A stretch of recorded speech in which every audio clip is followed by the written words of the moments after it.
Hi, guys. Welcome to Living Waters. Hi, Mike. I'm Niesje. I'm the worship director here and part of our core team at Living Waters, and I've officially been in Medford for 5 years as of like 2 weeks ago. Woo! So fun. This place is completely family and home to me. I have the wonderful privilege of getting to share, and I'm so excited. Thank you so much to our team, just the way that Ryan and Kate and our team has empowered other voices and pulled up and called up leaders. I've actually known Ryan and Kate since I was 15, and it's crazy just to be here now and be a part of this growing team. So I'm so thankful and feel very honored to get to share with you today. Really quick, middle schoolers, if you would go back to the back, if you're in middle school, Andy is waiting for you back in the youth room.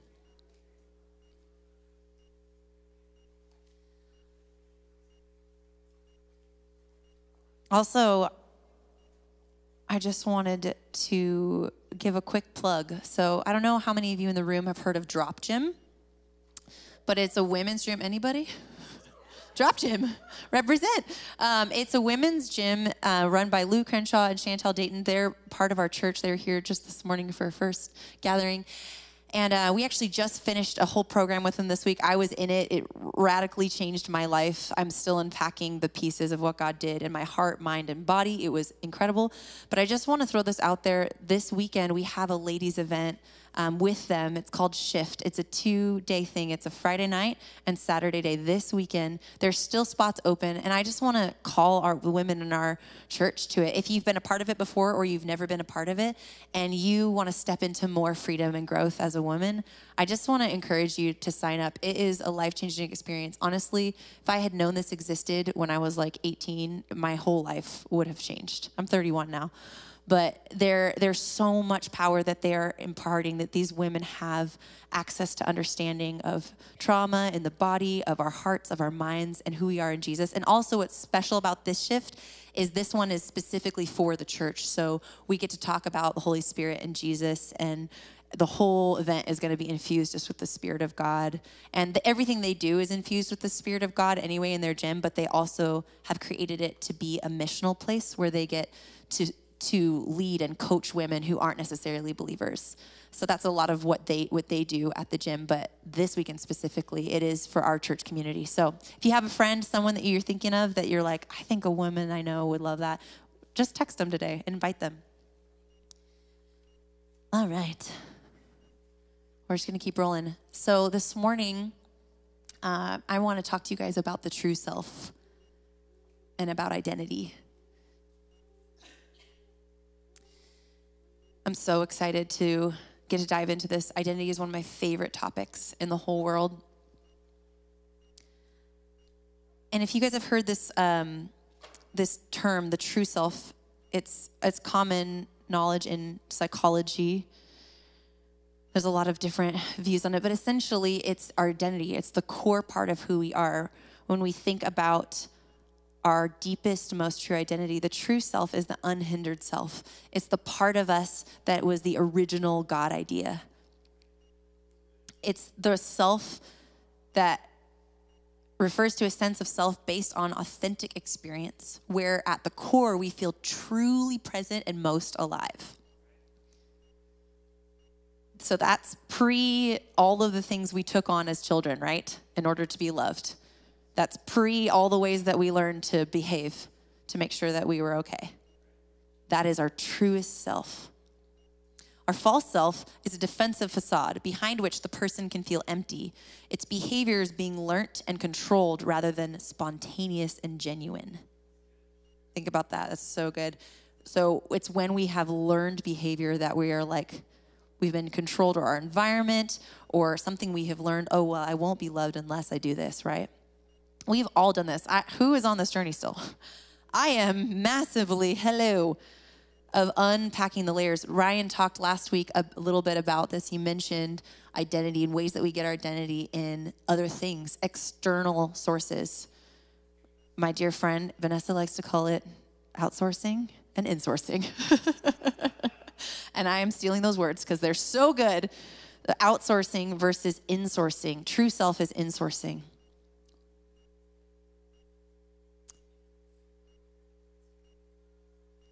like I said, our true self is the original God idea where no outsourcing identifies us. It's less of grasping for who we are, and it's more like sinking into who we have always been. When we're talking about true self, we can't talk about it without acknowledging origin, where we come from, how we begin. So all of us began first, obviously, as a God idea, as something that he desired.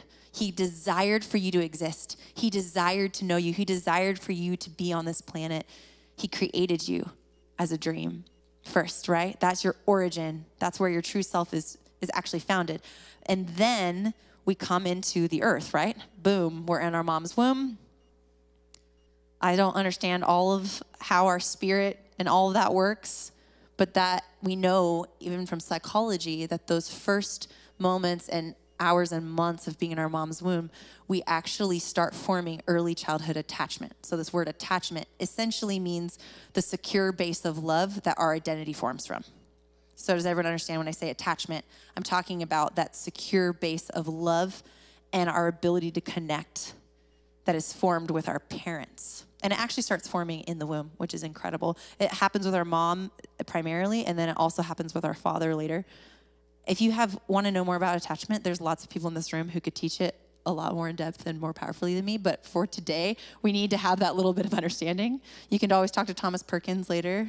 He's an awesome in-house counselor and many other people. So when we're talking about attachment, we have, what? Read the book, Attached, by the way. It's amazing. Just throwing that out there. It's a great one. You can write it down. So when we're talking about true self, we have to look at attachment and how we originally heard love, how we originally experienced our caretakers was for all of us, whether we know it or not, it was the lens that we put on God. It was the lens that we saw God through. Ryan's going to talk about that more next week. He's going to hit mother and father kind of core wounds. But for today, I just want us to even be thinking of that as we're talking about the true self. It all started somewhere. We don't think about God. Some of us have felt like God is distant. Some of us might see God as really weak. Some of us might see God as like super jovial and wonderful. A lot of it is experience that we've had with a parent or an authority figure that is ingrained in us. And it's like a filter that we see God through in everything. And so much so that we're not even aware of it, honestly. And so I would just say, even as we're talking this morning about true self, start inviting that question of like, Lord, are there ways that I have just never noticed I saw you this way? Like, have you ever been in a house or maybe a work environment for so long, and then suddenly you notice something on the wall and you're like, has that always been there? Has that piece of furniture always been there? And everyone's like, yeah. And you're like, no, I never saw that before because it's just so normal in a part of the room and I just never noticed it. And then you guys know what I'm talking about? Does that only happen to me? Where you're suddenly like, wow, I didn't even know that was there. That is the same thing with our filters of God, where they're so in the background, we don't even see them until he shows us. And so today I'm just praying as we talk and as we even practice later that he would just be unveiling places where maybe we have a cap on who he is.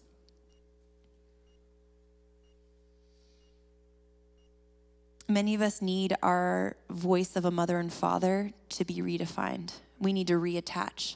And so even as the last couple of weeks we've been doing these activations and these practices where we've just had time and space to do a prompt or to engage God, that is literally re-practicing attachment. What we originally needed from our moms and dads, but we are now doing it with the Lord. And for so many of us, like for me, that is an ongoing journey. I shared my story with you guys on Father's Day. Some of you heard of it. Some of you heard of it. Wow. Redo. Ryan's laughing because he knows this moment where your brain gets on a track and it's like, my mind's moving faster than my mouth.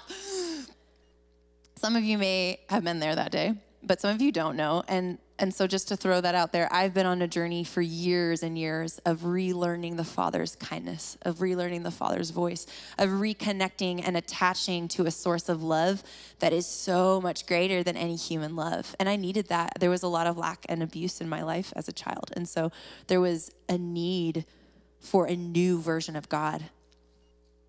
So I'm right there with you. And if you struggle with feeling connected to God, if you struggle with experiencing God, I just want to say, like, you are not alone. And this is something you can learn. For so many of us, we don't hear God on the regular because we actually still have those filters of family stuff, filtering it out.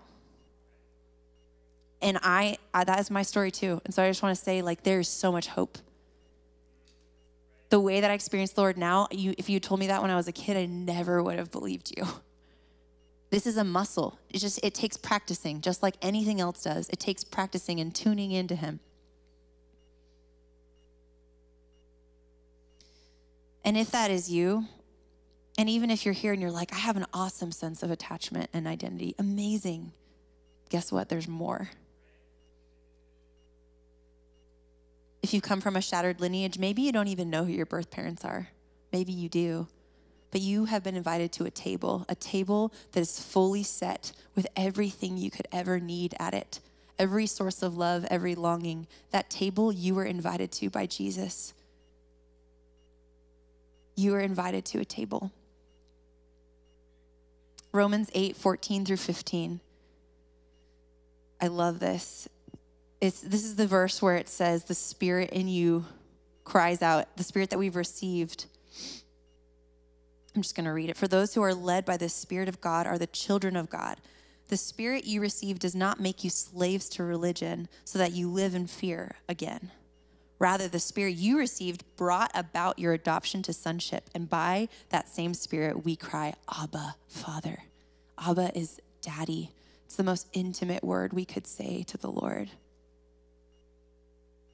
When Jesus called God Abba, it was so offensive, so controversial. It split the Pharisees and Sadducees in half. They were like, you cannot call God that. That is way too intimate. And yet Jesus was like, I am the perfect representation of what God with man looks like.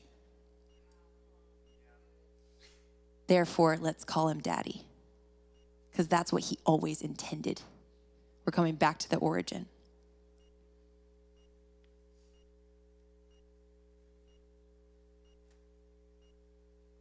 We were always part of a family, and we've always had a seat at this table. I want to read this. This is actually the Message version, but it is so powerful. It's the same verse, Romans 8:15-17. Listen to this. This resurrection life you received from God is not a timid, grave-tending life. It's adventurously expectant, greeting God with a childlike, what's next, Papa? God's Spirit touches our spirits and confirms who we really are.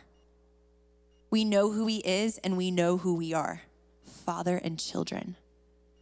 And we know we are going to get what's coming to us, an unbelievable inheritance. We go through exactly what Christ goes through. If we go through the hard times with him, then we're certainly going to go through the good times with him.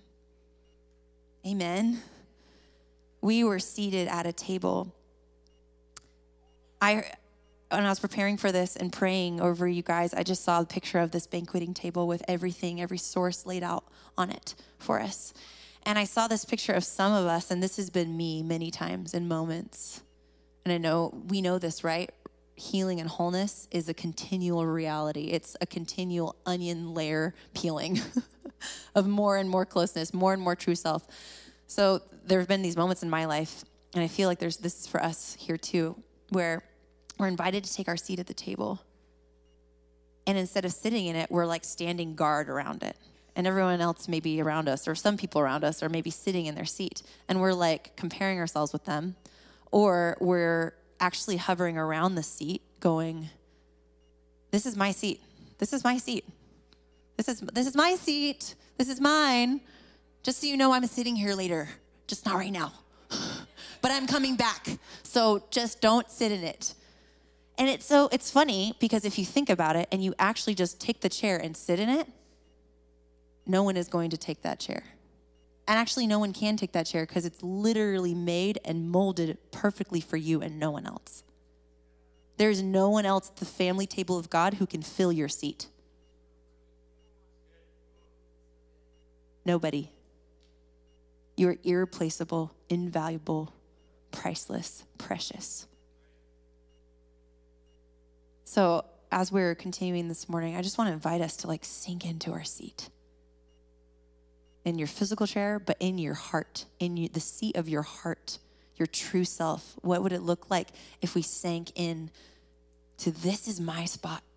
And what is it? And let's explore it. What are the goodies that I can reach from this seat? What are the things that are closest to me on the table that are available to only me in a very unique way? If you think about the spread on the table, what are the things that only I can grab?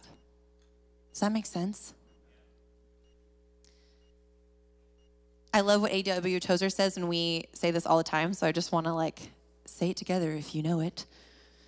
What comes to our minds when we think about God is the most important thing about us. It's a core belief here at Living Waters. We love that quote because it's true. What we believe about God is the bedrock of everything. False beliefs about God lead us to believe lies about ourselves. We are his image bearers, right? So what we believe he's like, we reflect. So think about this in Genesis 1. How did the serpent first deceive Adam and Eve? In the very, very, very beginning, where was the first false self? Where did it come in? Well, they were in the garden, and the serpent said, did God really say you must not eat from any tree in the garden? Questioning what God said to them, right? They had access to everything at this point. They had deep communion with God, with each other, authority over the whole earth, over the animals. There was oneness, fulfillment, communion. It was everything. They had it all. They had that original true self. And then the serpent came, and he has no power, zero power. The enemy, if you think he has power, you're believing his lie. He doesn't actually have power unless you give it to him. Unless you give away your own power. So in this moment, he does this little trickery and says, well, did God really say that? You will not certainly die. For God knows that when you eat from it, your eyes will be opened and you will be like God, knowing good and evil. Whoa. So there's two lies from the very, very, very original lie that I want us to look at. Number one, the first thing that the serpent said to them was essentially, did God really say that you can't do that? Well, actually, he knows that if you do that, you're going to become all-powerful and all-knowing. So he says to them, God actually isn't trustworthy. God is holding out on you. So the serpent plants a lie about the nature of God. He's holding out on you. He's not actually giving you everything. So then what immediately comes? Doubt about self. We don't have it enough. There's more that we should have. We should reach and grab this thing, this fruit. So then the second lie we believe is that we're not enough, or there's something outside of us, something external that we need to grab to know who we are. That's the ego, right? We talk about this in psychology too. Or the false self. It's the part of us that we grab onto identities, externalizing, outsourcing rather than insourcing. When you believe a lie about God first, it always leads to a lie about you. So a couple examples. Let's say that you're hitting, and this is just an example. It could manifest multiple ways for different people. But say you are needing to make a financial decision, and if deep down you don't trust the Lord and you don't feel like he's actually a good provider, maybe you never experienced that. Maybe you came from a family where that wasn't reality. So you haven't actually learned to believe that God has all the resources for you. If that's true, then you might step into fear and anxiety about, well, what do I do with this financial decision? Or maybe I won't ever have enough. And it will become panic and anxiety about not having enough, right? So it will affect your behavior. But it comes from a much deeper place, which is essentially, I don't think God's on my team in the practical details of life. Right? Here's another one. in ministry, I think we do this a lot. This was when the Lord spoke to me in my early 20s when I was a young leader. And he was like, wow, you look tired. You look really busy and really tired. And I was like, well, yeah, all these people have so many needs. And he was like, Niesje, do you believe that I'm reliable and trustworthy and that I will come through for them? Do you believe that I keep my side of the relationship up and will come to them? Or do you just believe that you have to do it? And I was like, what?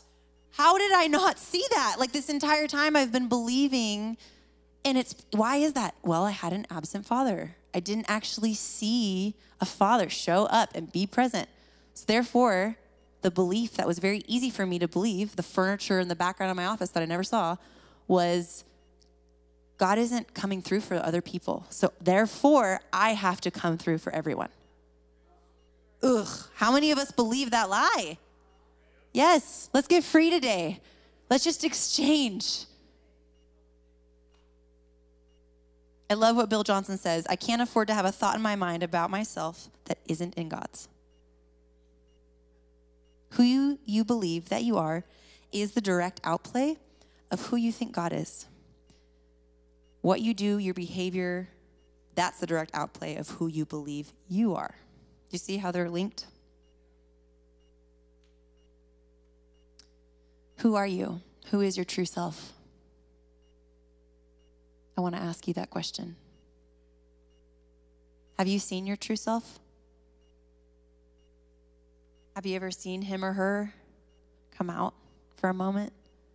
Can you think of a moment where you felt like your true self? I think some of us maybe have never felt that feeling because we've had guards up. We've felt like we have to always come with something to prove, something to show.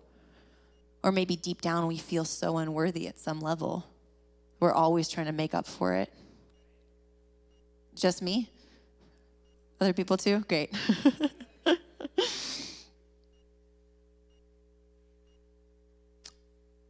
I love The Lion King, that movie, you know. Thank you, Jesus, for the Lion King. Teaches me so much about God. There's this moment where Simba runs away into the land of no worries, right? If you haven't seen the movie, please go watch it. It will teach you so much about the Lord. Has anyone, well, I won't make you, but have most of you seen that movie? Can I see your hands? Most of you seen that movie? Great. If you haven't, go watch it. So there's this moment, Simba's off in the land of no worries, living his dream life, but he's also ignoring his destiny and his identity and doesn't want to remember who he is. And basically gets hit over the head by Rafiki, which is how a lot of us come back to true self, is we get hit over the head by life. We get knocked out and we're like, whoa, what's going on? Why am I here? Who am I really? And there's this moment where Simba goes into the field and he's angry at his dad. He's angry at Mufasa because his dad died. And Mufasa's face appears in the clouds. And he says, Simba, remember who you are. I could say that a lot better in that low James Earl Jones voice right after shift a few days ago. 10 octaves lower after all that yelling. It was great. It was so freeing. So that voice comes to him and it's like a remember who you are moment. So I want us to start remembering who we are again today. It's not so much a trying to go out there and find who we are. It's a remembering. It's a sinking in. So take a moment right now, and I want you to think of things the Lord has called you. Maybe it was a scripture you read, and it burned in your heart when you read it, and you were like, oh, that feels like it's for me very personally. Think of maybe songs that have spoken to you in the past where you were like listening on the radio, and it suddenly like gripped you, and you were like, these words are for me. I'm not talking about affirmations from other people or God that are like, what you do is great, or the way that you do something, or external realities. I'm talking about the core of who you are, your person. What has he said about your person? So just start thinking of those. I want to read a couple of mine over you, and I believe they're for you as well because they're in the Bible. Jeremiah 1, I've chosen you Before I formed you in the womb, I knew you. Before you were born, I set you apart. In Isaiah 49, 14 through 16, this is spoken to the nation of Israel in the context, but it reveals the nature and care of God for us so individually. As he pursued Israel, he's pursuing you. It says, can a woman forget her nursing child or lack compassion for the son of her womb? Even if she could forget, I will not forget you. Behold, I've inscribed you on the palms of my hands. You are literally written on his hands. Early on in my journey with reattaching to the Lord and to the security of love with Jesus, I was practicing just meditating on his love and his voice, right? Because I needed to. I needed to relearn how he sounded and how he interacted with me. And I listened to this recording called Inheritance by Graham Cook. And if any of you have heard it, it's Graham Cook with Jonathan Helser, and it's at this conference. It's this beautiful little moment that got recorded. And if you haven't, heard it, I really encourage you to go listen to it. Inheritance by Graham Cook. And in this, he says, he loves you. He's talking about the Lord too. He loves you because he loves you, because he loves you, because he loves you, because he loves you, because he loves you. Because that is what he is like. It's your job description to be loved. You are the beloved.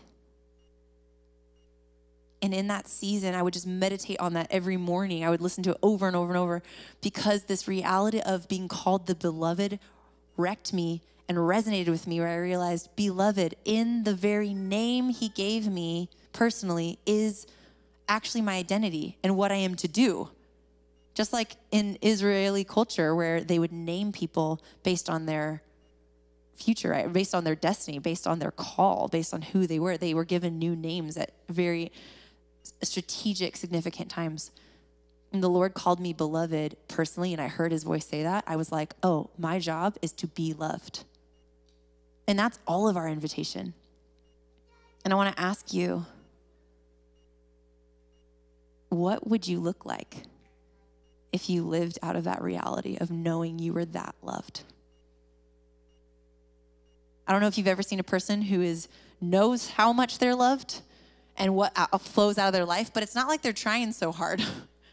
It's pretty effortless. Like dreams are coming out, new ideas. They're helping people and pouring out, not because they're like trying to do all this frantically, but they're like, I am so loved. I have so much. Like and this too.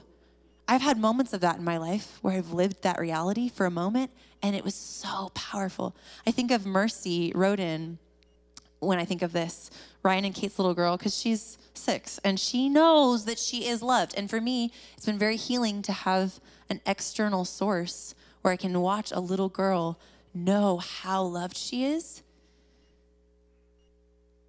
And that literally there is nothing that she could ask for that would be denied her. Like, what if we actually believed that about ourselves? With God, when we approached him, what if we came as like, she comes in the room, she owns the freaking room, right? She bosses her brothers around. Sorry if Kellen's in here. But that is what it feels like to know you're loved and know you're safe, to know you have a seat at the table, yeah?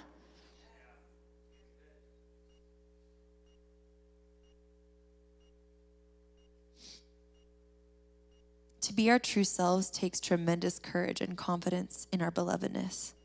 Our bond with God is the bedrock of all boldness. Our bond with God is the bedrock of all boldness. I want to say to you, you are the living, breathing manifestation of the glory of God on earth. You simply being the beloved, knowing you're loved, calls all of creation into being, into what it's meant to be. In Romans 8:19, it says, for the creation waits in eager expectation for the sons and daughters of God to be revealed. One other translation says, they groan, they yearn, they seek for God to reveal who his children really are, for that true self. All of creation is waiting for you to be your true self.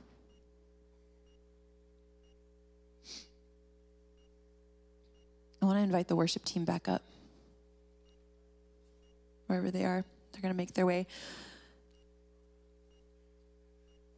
I mentioned how in Jewish culture the name changes, and a name change bestowed identity. You can think of a lot of examples. Simon to Peter, right? Jacob to Israel, Saul to Paul, Abram to Abraham, Sarai to Sarah. In Revelation 2:17, it says this: whoever has ears, let him hear what the Spirit says to the churches.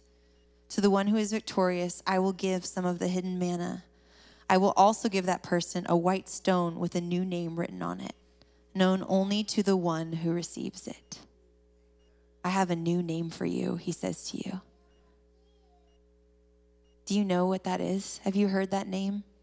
Have you heard him speak something really specific to you for this season?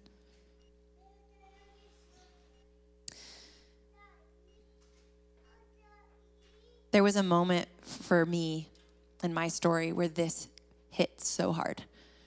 I think I was 18. I had just moved to Brisbane, Australia to do a discipleship school with Youth of the Mission, a really large missions organization. And one of our speakers, we had this week on identity, and one of our speakers said, you're going to hear God's voice today. And this was in that season of learning to tune in and understand God. And he said, I want you to go ask the Lord, what is a special name that he calls just you? Something for just you and him. So I was so excited. And that faith feeling kind of bubbled up in me where I was like, God's going to talk to me. But also nervous. Like, what if he doesn't talk to me? You know, like a lot of us feel on a daily basis. So I ran down the stairs of my campus out into the jungly Brisbane garden. And I laid underneath this jacaranda tree. It was this huge tree with all these purple blossoms and gnarly arms. And I'm there, and I'm just like so expectant. I'm like, okay, I don't really know how this works, God. We don't do this a lot. I always feel you, and like I feel your presence, but I don't really talk to you this way. So I really hope you're going to show up. And so I ask him, like, God, who do you say that I am? Who do you call me to be? Just like, remember last week, Ryan had us ask that question, God, who do you say that I am? And I started seeing this moving picture. And it was like all of the women that I looked up to in my life in fiction and in movies, they lined up. And I was like, oh, am I this girl? And it was like, you know, Joan of Arc or whatever. And Jesus was standing next to me. And this is all in a kind of a vision happening in my mind with my eyes closed. And Jesus is smiling, and he just nods his head. And he's like, keep walking. And I'm like, okay. And then we go to the next one. It's like Arwen from Lord of the Rings. And I'm like, oh, yes, this has got to be it. Everyone wants to be Arwen. And he's like, he smiles, and he's like, yeah, these are like pieces. These are like reflections, pieces of you. This isn't you. It's not your truest self. So he's like, he's walking me down. I go through literally, guys, like 12 characters that I had found. Joe March from Little Women. All the powerful women in the room are like, hey! And as this is happening, I get to the end of the line, and there's literally nothing there anymore. And I'm with Jesus, and I'm like, Jesus, what the heck? Like, we're at the end of the line. Who, like, are you going to tell me something? And he just smiles, and he kind of, with his eyes, looks down, like points down. And I'm like at the end of this line, and I'm like, oh, look down. And I look down, and there's this wee little girl, and she's blonde. She looks just like me as a little girl. She's so precious. And the Lord just whispers, Lucy. And I just break into sobs. And I'm like, because Chronicles of Narnia, C.S. Lewis's version of Chronicles of Narnia, his writing, that affected me so much as a child. And I saw that little girl, and I was like, but she looked like me. You know, it was actually me. And he was like, that's actually what I want to say to your heart, is that you're Lucy. And that you'll go through the wardrobe.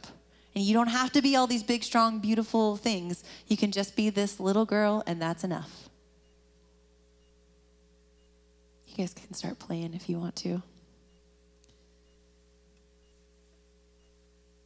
So I share that story with you guys because that moment changed my entire life. Hearing a name that the Lord spoke over me, and it has shifted. There have been seasons where the name has changed, and he's given me something else because I needed it for that season.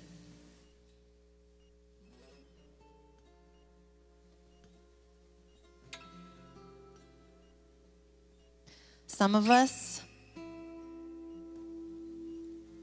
may be wrestling with the idea of hearing God. And we're about to go into a practice to seal this time, to practice this with our hearts, to practice basking in the belovedness and to hear the Lord's voice over us. And some of us really struggle with this. And I want to speak to those of you. If you may be one that's like, I can't hear God. I'm in a wrestle with God right now. And I know a few weeks ago, our team spoke about Jacob wrestling with God. And if you remember, Jacob wrestled all night long. And in his wrestle, he was given a new name. And I want to say, if you're in a wrestle with God and you're like, I can't really hear him, and there's not all this wonderful, moody connection with him, but I'm like not really hearing much, that is 100% okay. And actually, it's in the wrestle that you're going to know him and yourself much better. I had the incredible privilege of wrestling with a martial artist this week who is very skilled. And if you've ever wrestled with a skilled martial artist, they know they could kill you in an instant, but they are so kind and gentle. Even if you're freaking out and flailing, they're like going to make sure that you fall well, right? That is wrestling with God. And when you're in a wrestle with him, you're up close. And you can actually feel parts of him you've never felt before. You can hear parts of his voice, his heartbeat through his body. You can feel his hands, his grip. And in that tension, you see both his strength and his gentleness, his magnitude and his compassion. In the wrestle, you actually get more contact with God. There might not be as many words, but you're learning just as much about your Father and yourself if you let it. So for those of you today that are like, all I can do is just be here and be in the wrestle with him, just get in the headlock with him, okay? There's no pressure. Just get in the headlock with him. If that's what if you need to cry it out, yell it out, let it out, this is a safe place. You are beloved. You are beloved. How precious are your thoughts towards me? How vast is the sum of them? What if we woke up every day just dousing ourselves in that love, that affirmation, that affection? I need it every day. It doesn't just recycle the next day. I need it new every morning.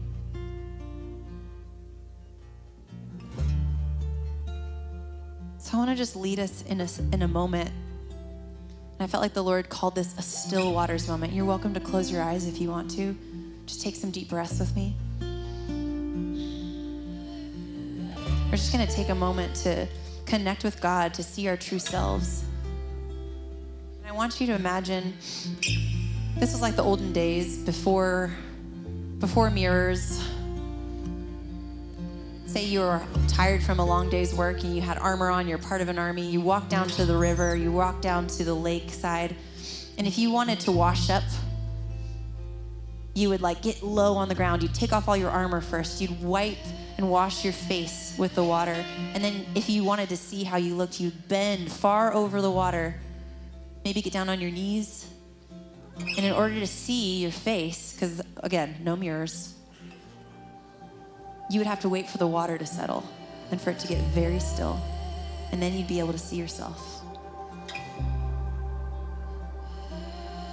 That is what connection with God is. It's a still water moment where we get low, we get vulnerable. We take all of the heavy stuff off. We take the false self off. We take the facades and the masks off. We get down on our knees in a vulnerable position where actually we are susceptible.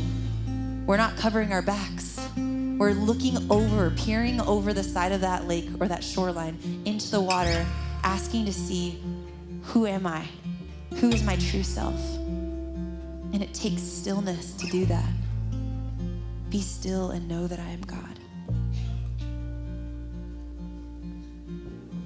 Again, guys, we're practicing this every week because it takes building a muscle, growing our capacity for connection with God in order to overcome daily life. So let's practice this. A couple weeks ago, we did a positive memory. If you were here for that and you encountered Jesus, I want you to go back to that positive memory. Or if you weren't here, I just want you to imagine yourself at that shoreline, washed off, looking over, peering into the water, into the still water with God. And I want you just to ask him, Lord, would you show me my true self? What do you call me? You're welcome to write this down in your phone or your journal if you want to come back to it as well. Lord, show me my true self. What do you call me? Is there a special name you're calling me right now, wanting to remind me of my truest identity? Just want to take a few minutes, and as the team just plays and sings over you, I want you to just connect with the Lord. Let the stillness and space, let the water get clear. And if the waters are really rough for you today, that's okay. Just come back to the still place.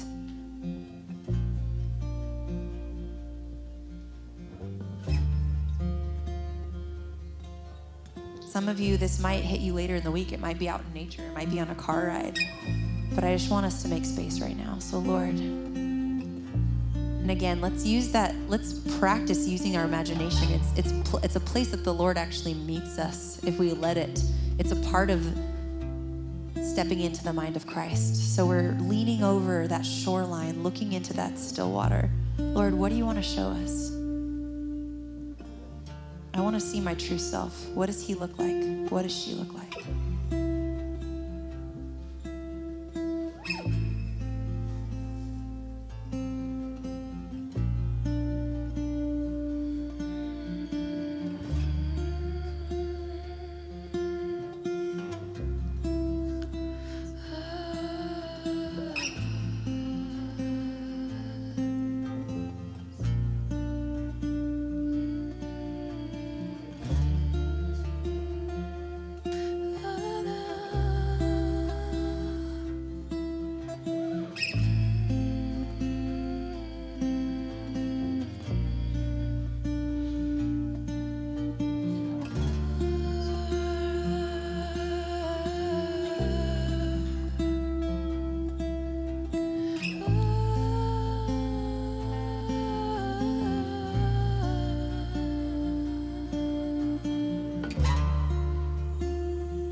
Feel free to take out a journal or your phone, write down if you're seeing anything, if you're sensing anything.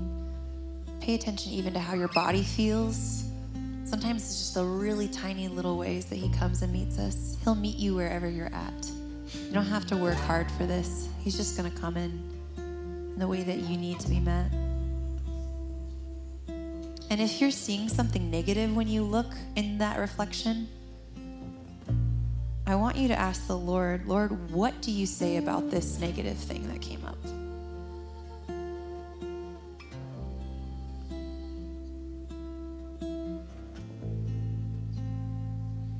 Listen if there's a word that he wants to speak over that place to replace with truthful identity.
I wanna sing over you. I wanna sing to you. I wanna speak. I wanna speak to you. I wanna speak to you. Come to the water, my sons and daughters. Come to the water and see. You are beloved. You are my chosen. Come and sit with me. Come to the water.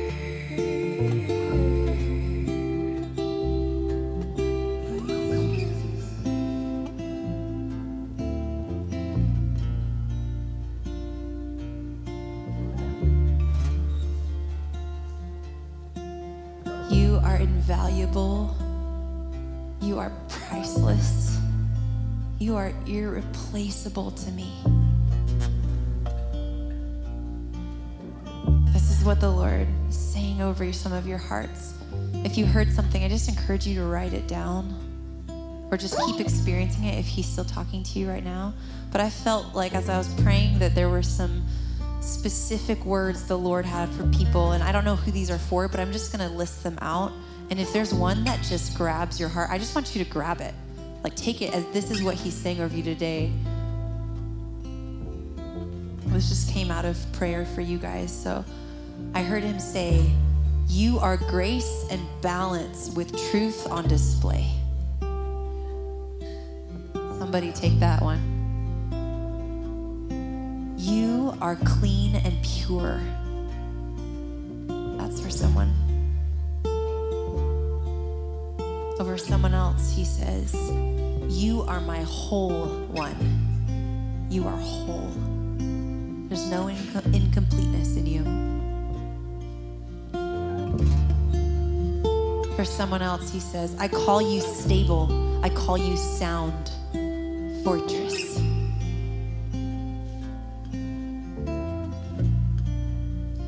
For someone else, I hear Him saying, you are exactly the right amount. Thank you, Jesus. Thank you for these truths of our identity. For someone else, He says, He calls you my bricklayer. My bricklayer.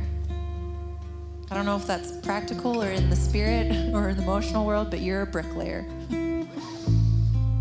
These might be for people online watching later. Who even knows? If one of these was for you, you should come tell me at some point. I heard Him say to someone, ready for another adventure?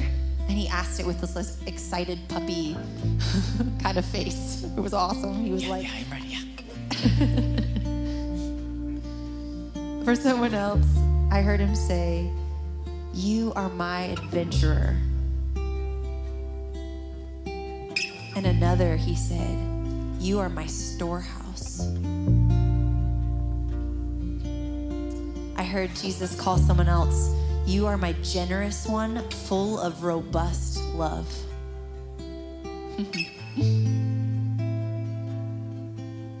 I heard Him say, you are an accountant of grace for me.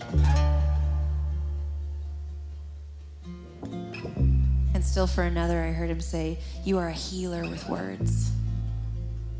I think there's a lot of those in this room. You're a healer with words. Just a couple more. I heard Him say, you are shielded in hope. What does that mean to be shielded in hope? Hope that's so big and broad and encompassing that it can protect us from everything, from disappointment. Shielded in hope means we don't have to self-protect. We can dream big dreams. I heard Him say to someone, you are forgiven completely.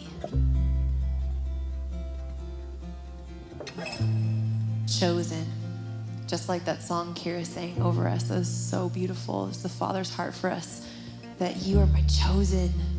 Come to the waters. See my love and affection, my choice of you. And lastly, I heard him say this over you. I always find you in a room. I always find you in a room. You know what? If you've ever loved someone, you walk into a room and you like look for their eyes because you feel like stable and safe and loved.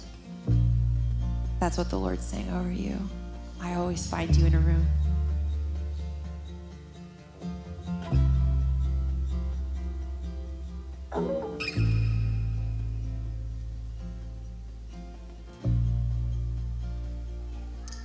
I want to promise you guys something. I know that I can promise this because it's Jesus has promised you. Go and be loved. And if that is all you spend your life learning to embody, I promise you your life will be one of impact and of great influence. The natural overflow of being loved is to pour out love on others. In your relationships, creativity, innovation, in service, dreams, work, how you show up for your family and the world. You can't help it. Living fully alive is a byproduct of being loved. That's where our true self starts. So today, Jesus, thank you so much for the revelation of your truth and your goodness and your love and your true self that you're calling us all back to. I pray that if there's been places we've been hiding, that those veils would fall off, and that we would see you clearly, just like it says in 2 Corinthians, that we would see you not as in a mirror. It would be seeing you as in a mirror, the reflection of you, that we look just like you without a veil. I pray, Lord, that people would see themselves clearly today and that we'd walk away with a deeper understanding of our true selves. In Jesus' name, amen. You guys are absolutely welcome to go grab your kids. Please do that if you have kids waiting. We are going to facilitate some more time in here for people to respond. So the worship team is going to lead us in a song. So I would just ask that if you're wanting to